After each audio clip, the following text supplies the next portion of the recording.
Olá! Olha, quem nunca, né? Tentou encaixar aquele cabo USB, sei lá, umas 3 vezes, vira para um lado, vira para o outro, até acertar. Ou quase botou sal no café pensando que era açúcar. Acontece, são aqueles errinhos bobos do dia a dia. Exato.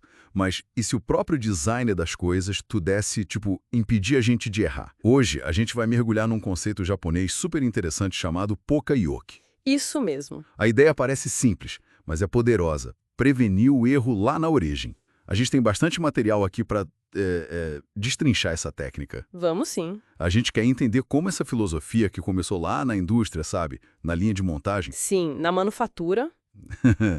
se tornou tão fundamental para a qualidade, para a eficiência e como ela aparece em coisas que a gente usa todo dia, muitas vezes sem nem notar. Exatamente. Ok, então vamos lá. Poka-yoke, a tradução que a gente mais ouve é a prova de erros.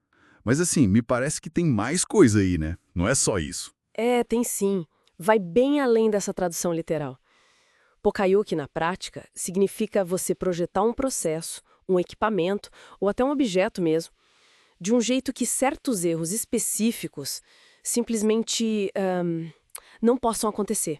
Ficam impossíveis. Ah, entendi. É uma mudança de foco, sabe? Em vez de ficar procurando o defeito depois que ele acontece, Que é o jeito mais comum, né? pois é, a ideia aqui é impedir o erro lá na fonte, na causa raiz. E tem um ponto que o Shigeo Shingo, que foi o engenheiro que sistematizou isso tudo, batia muito na tecla. Shigeo Shingo da Toyota. Ele mesmo. Ele fazia uma distinção muito clara entre erros e defeitos. Erros são as falhas humanas.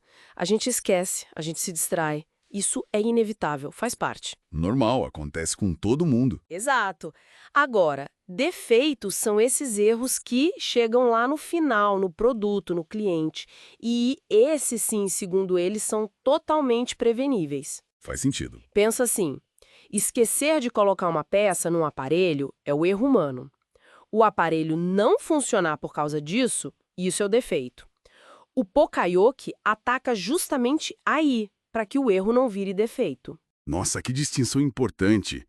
E isso nasceu lá na Toyota mesmo, nos anos 60. Como foi que o Shingo bolou isso? Sim, foi na Toyota. O Shingo era engenheiro industrial, consultor lá. Uma das histórias mais conhecidas é de um problema que parecia simples. Conta aí. Tinha uns operários que montavam os interruptores elétricos e às vezes esqueciam de colocar uma molinha, uma mola bem pequena. Ah, imagina a dor de cabeça depois. Pois é.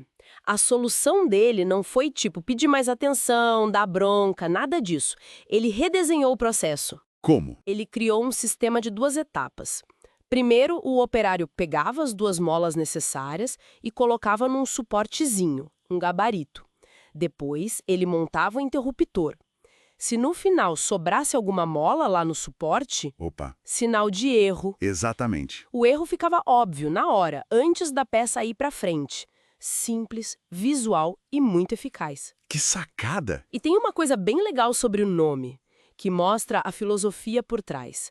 No começo, o Shingo chamou de Baka-yoke. Bakayuki, o que significa? É algo como a prova de idiotas. Meio pesado, né? Nossa, bastante. Pois é. Ele mesmo percebeu, parece que até depois de um comentário de uma trabalhadora, que o termo era desrespeitoso. Aí ele mudou para Poka-yoke. Que significa? Algo como prevenir erros inadvertidos, a prova de falhas ou a prova de distrações. Bem mais adequado, né? Com certeza. Isso se alinha com aquela ideia do Lean, do respeito pelas pessoas, né? Perfeitamente. A filosofia não é culpar a pessoa pelo erro, mas sim criar um sistema tão bom, tão robusto, que o erro se torne difícil ou impossível. A responsabilidade é do sistema. Essa mudança de nome realmente diz muito, mostra uma evolução no pensamento. Mas, tá, como isso funciona na prática? Tem tipos diferentes de Poka-yoke? Tem sim. Basicamente, a gente pode pensar em 2 grandes abordagens. A primeira é a prevenção. Esse é o ideal, né? Impedir totalmente. Isso. O design simplesmente torna o erro impossível. O exemplo clássico é o USB tipo A. Ele só encaixa de um jeito. Ou uma peça de máquina que tem um formato único e só pode ser montada na posição certa. Não tem como errar. Entendi. Esse é o top. É o ideal. A segunda abordagem é a detecção. Nesse caso, o erro até pode acontecer, mas o sistema percebe na hora. Ele te avisa ou para o processo antes que aquilo vire um problema maior. Tipo, Pensa na luz do cinto de segurança no painel do carro. Ela não te impede de dirigir sem cinto, mas fica lá piscando, te alertando do erro. Ou um sensor numa linha de montagem que para tudo se detectar uma peça errada. Ah, ok. Prevenção e detecção. E dentro disso, tem mais alguma divisão? Sim, a gente pode falar dos mecanismos. Tem os de controle, que são mais forçados, eles impedem fisicamente que você faça a coisa errada ou param um processo automaticamente. O micro-ondas? Exatamente. O micro-ondas que não liga de jeito nenhum se a porta estiver aberta. Isso é Poka-yoke de controle. Ele te bloqueia. E o outro tipo? São os mecanismos de advertência. Esses te alertam sobre o erro, mas não necessariamente te bloqueiam. O corretor ortográfico do computador, por exemplo. Ah, sim. Ele sublinha a palavra errada. Isso. Ele te avisa, ó, tem algo errado aqui. Mas você pode escolher ignorar se quiser. A diferença é essa. Um impede, o outro só avisa. Entendi. Controle bloqueia, advertência avisa. Vendo esses exemplos, nossa, fica muito claro que isso saiu da fábrica e invadiu a nossa vida, né? Totalmente. Começou lá na manufatura, claro.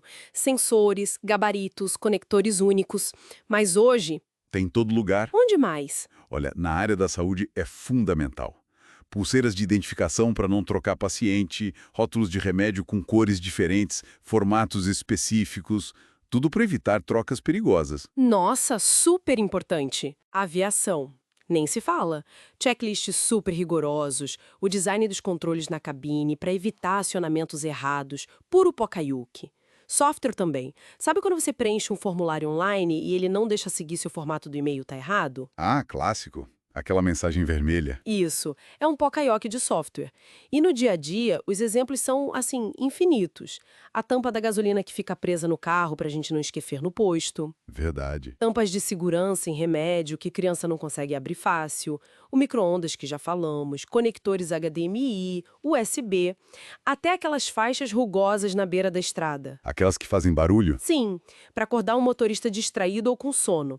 São como uns anjos da guarda silenciosos no design das coisas, pensados justamente porque a gente erra. É impressionante mesmo. Ver como essa filosofia de design industrial está tão presente. Muda o jeito que a gente olha para coisas simples, né? Muda total. É o design focado no ser humano na sua melhor forma. Ele reconhece que a gente falha. Então, em vez de exigir que a gente seja perfeito o tempo todo, O que é impossível. impossível, a gente cria sistemas que, naturalmente guiam a gente para fazer o certo, ou tornam um errado muito difícil ou impossível, ou pelo menos super óbvio. Isso libera a nossa cabeça para pensar no que realmente importa. Muito bom. E isso deixa a gente com uma pergunta para pensar, né? O Poka-yoke é ótimo para prevenir erros que a gente já conhece, principalmente erros de ação, físicos, usando restrições.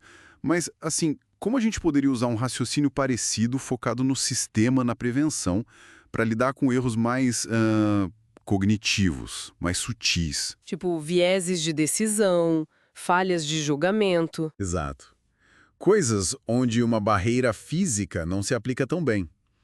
Como adaptar essa ideia para prevenir esses erros mais complexos da nossa mente? Fica aí a reflexão. Participe da jornada Cine e continue se inspirando.